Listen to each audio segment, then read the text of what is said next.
La medicina occidental en realidad se puede empezar a hablar de ella a partir de 1900 más o menos.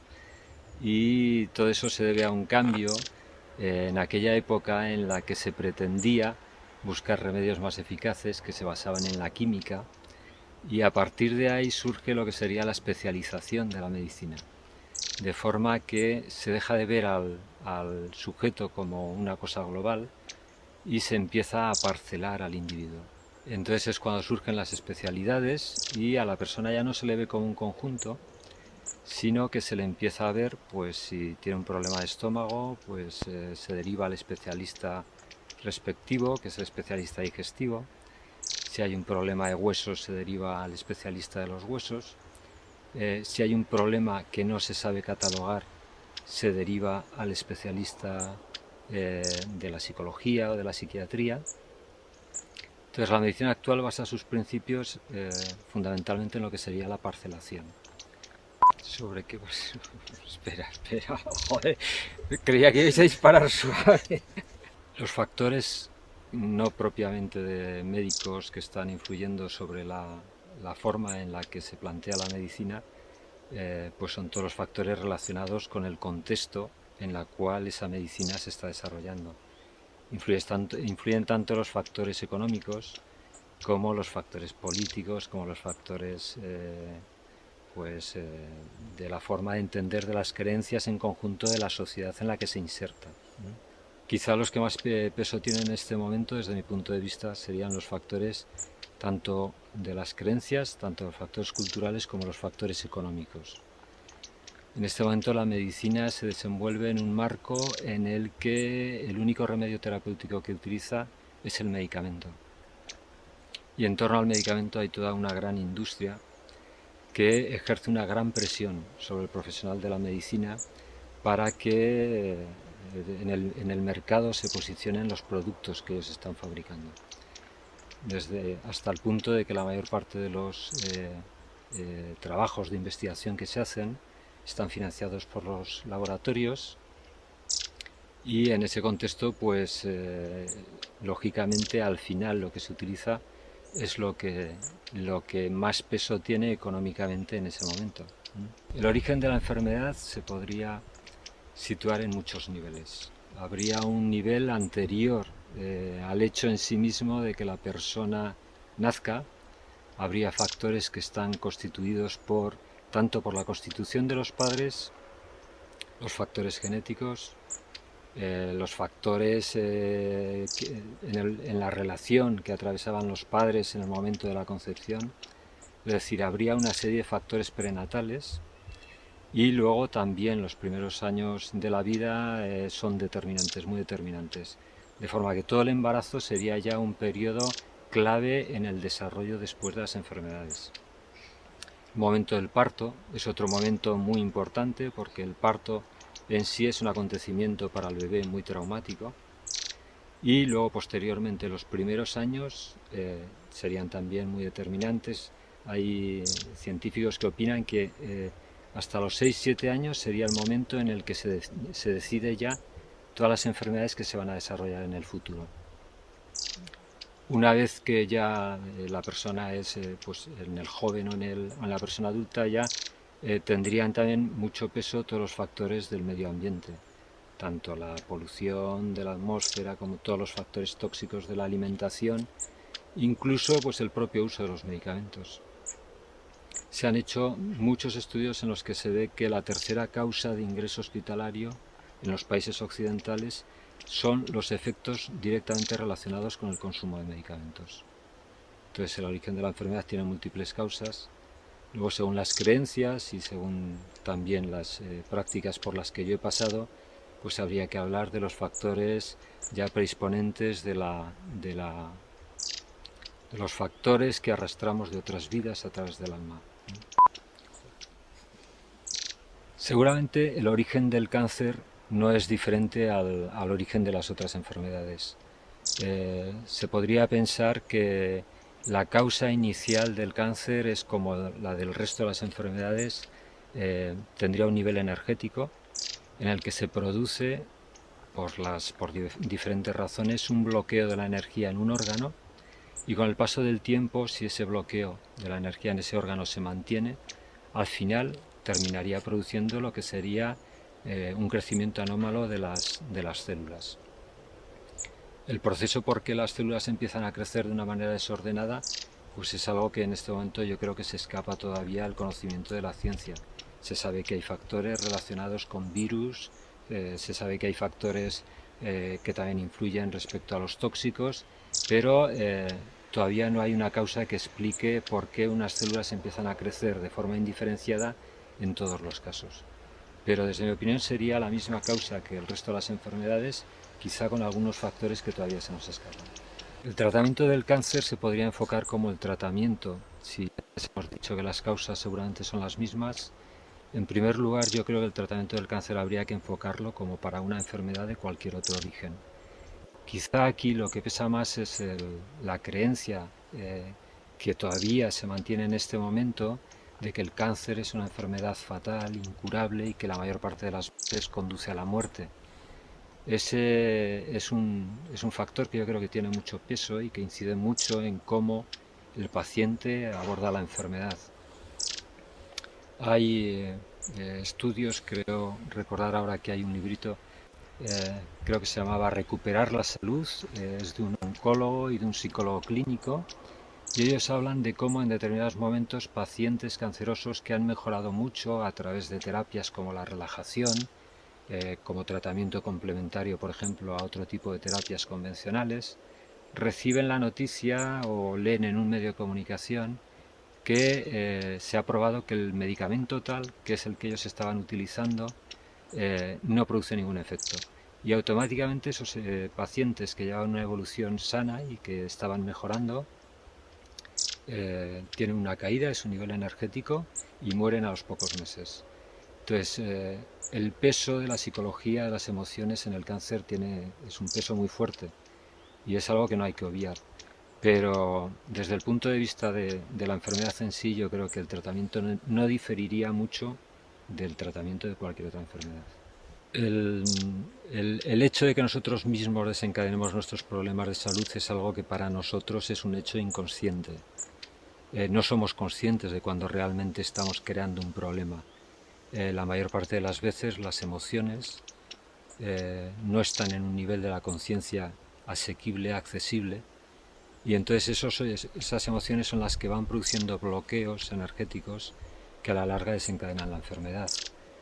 Pero no es un proceso consciente. Hay muchas personas que están pasando por un proceso muy fuerte de enfado, de ira, de cólera, de miedo, y eso está en un nivel en el que les causa estrés, en el que permanecen en una situación de alerta permanente, en el que a lo mejor están perdiendo peso, ven que su vida se va deteriorando, su estado de salud se va deteriorando, pero no son capaces de conectar con la causa por la que están produciendo todas esas alteraciones. Es muy difícil en este momento estar preparados para llevar una vida sana porque el bombardeo de información que tenemos en este momento es de un nivel muy alto y eso origina un estrés de información y un estrés de forma de vida que inevitablemente nos conduce a un deterioro prematuro y nos conduce a la enfermedad. Entonces, para que realmente pudiéramos llevar una vida saludable, tendríamos que cambiar nuestros modos de vida, tendríamos que cambiar nuestros hábitos de comer, nuestros hábitos de descanso, y eso va muchas veces en contra de aquellas cosas a las que te empuja la sociedad e incluso la familia. En nuestro país, en España, las medicinas alternativas o medicinas complementarias o las diferentes nombres que se les ha dado, como son la homeopatía, la acupuntura y otras muchas técnicas, no tienen todavía un reconocimiento, en parte por desconocimiento y en parte porque yo creo que hay un interés en que realmente no se las llegue a conocer. ¿Cuál era la pregunta? Después de una experiencia pues, de 15 años trabajando con diferentes medicinas complementarias, al final a la conclusión que yo llegué es que a las medicinas complementarias, si bien aportan una cosa muy importante, que es ayudar al organismo, enseñar al organismo a recuperarse, De cualquier manera, siempre el individuo está dependiendo de esa medicina complementaria. Es decir, en este caso hemos cambiado lo que sería el medicamento por la fitoterapia o el medicamento por el tratamiento con una lámpara de color. Pero en definitiva la persona sigue dependiendo de un tipo de tratamiento que le es aportado de forma externa por un terapeuta. Al final la conclusión es que si queremos que realmente las cosas cambien, el sujeto, la persona, tiene que ser capaz de recuperar la salud por sí misma. Es decir, tenemos que de alguna forma hacer que las personas sean capaces de conocer y de poder utilizar las herramientas necesarias para autorregularse. Creo que la medicina occidental en este momento está absolutamente desenfocada. Por el camino que vamos no vamos a ningún sitio, y eso yo creo que además somos conscientes todos. La gente empieza a ser consciente de que el medicamento que se toma para controlar el dolor le estropea el estómago, que el medicamento que toma para regular el estómago, para que le deje doler el estómago, le estropea el intestino, y eso la gente ya hace tiempo que se está dando cuenta. Lo que pasa es que tampoco encuentra otras alternativas para cambiar esta forma de actuación, y entonces profesionales y pacientes seguimos cometiendo los mismos errores día tras día. Pero yo creo que esto tiene que tener un límite, entre otras cosas, porque tampoco socialmente esto nos lleva a ningún sitio, ya que los costes económicos son unos costes desorbitados y que seguramente en el futuro van a seguir creciendo, sin tener en cuenta con que todos los medicamentos que consumimos y que después de utilizarlos el organismo los eliminamos, pasan a las aguas, pasan a la tierra, con lo cual estamos contaminando absolutamente el medio ambiente. Si tuviera que elaborar un medicamento que curase todas las enfermedades, yo creo que no existe ese medicamento. Hace unos días, después de una consulta muy dura, porque realmente las consultas en el centro de salud muchos días son consultas muy duras, en las que después de las 7 horas de trabajo uno llega a casa y realmente lo único que le apetece es descansar. Hay días que son especialmente duros, y después de uno de esos días especialmente duros se me ocurrió poner un cartel en la puerta de la consulta que dice: ¿qué estás dispuesto a cambiar? Yo aquel día vi claro que realmente, si no hay un deseo del paciente, un deseo de la persona enferma de cambiar, ya puede encontrarse con el mejor terapeuta que no va a poder hacerlo. Tiene que haber un cambio, como decía antes, un cambio de creencias, un cambio, una apertura de corazón es fundamental. Tiene que haber un cambio de actitudes, de hábitos, de relaciones. No se puede uno plantear estar sano y no importarle ver a los demás que tiene alrededor, por ejemplo, enfermos. Si realmente uno no siente el mismo deseo de que los demás mejoren que el deseo de mejorar uno, yo creo que no se puede alcanzar un estado de salud. En mis años de ejercicio he visto muchas cosas sorprendentes, y más que nada con las medicinas alternativas. Yo creo que la medicina occidental realmente a mí no me ha sorprendido nunca. Quiero decir que sí que ves que hay un efecto en los medicamentos, y muchas veces es un efecto potente, pero es siempre el efecto que se esperaba, el efecto buscado. Cuando un analgésico actúa bien y está bien indicado, pues calma el dolor. Cuando un antiácido actúa bien, calma la acidez del estómago, pero el efecto que se encuentra es siempre el esperado. Sin embargo, con las medicinas alternativas sí que he tenido sorpresas, y sorpresas muy agradables. Algunas me afectan personalmente, familiarmente, y otras con los pacientes pues que yo atiendo.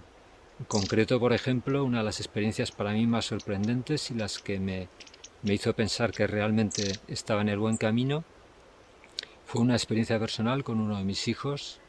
Uno de mis hijos, cuando tenía 9 meses, hizo una enfermedad que se llama una bronquiolitis. Tuvo es como un catarro bronquial muy fuerte.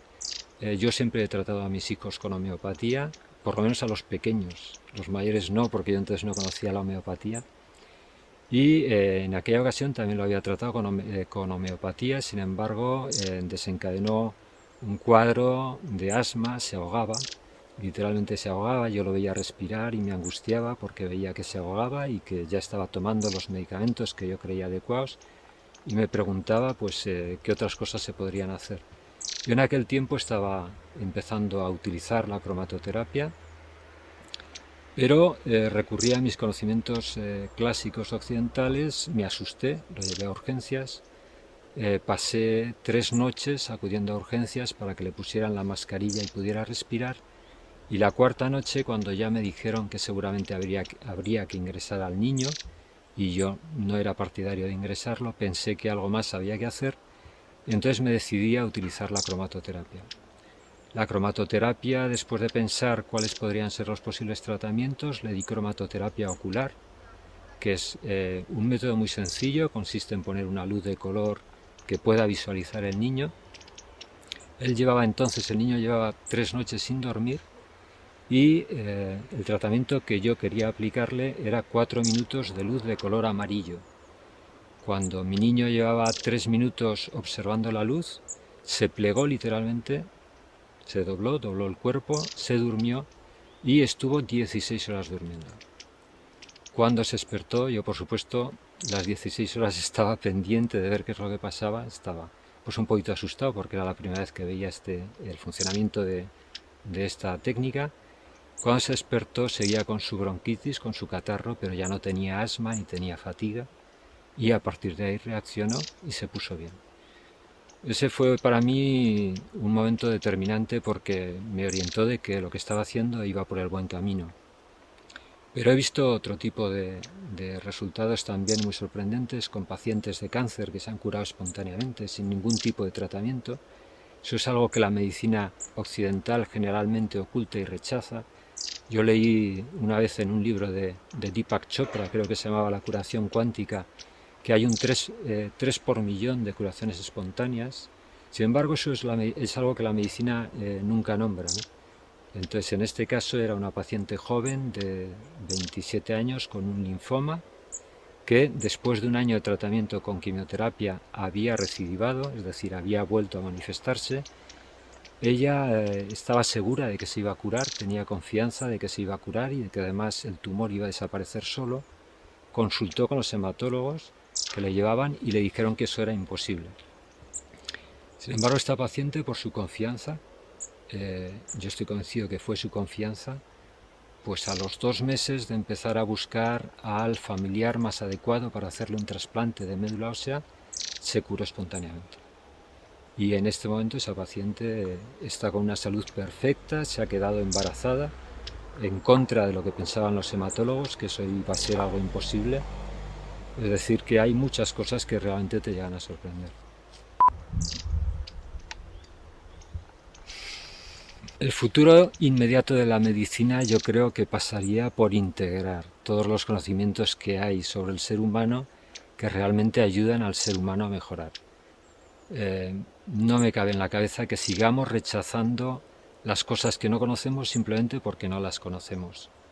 No me cabe en la cabeza que en este momento en los centros de salud no se esté aplicando la homeopatía, la fitoterapia, la cromatoterapia, todas aquellas técnicas que han demostrado, el Tiangong por supuesto, todas aquellas técnicas que realmente han demostrado que son eficaces.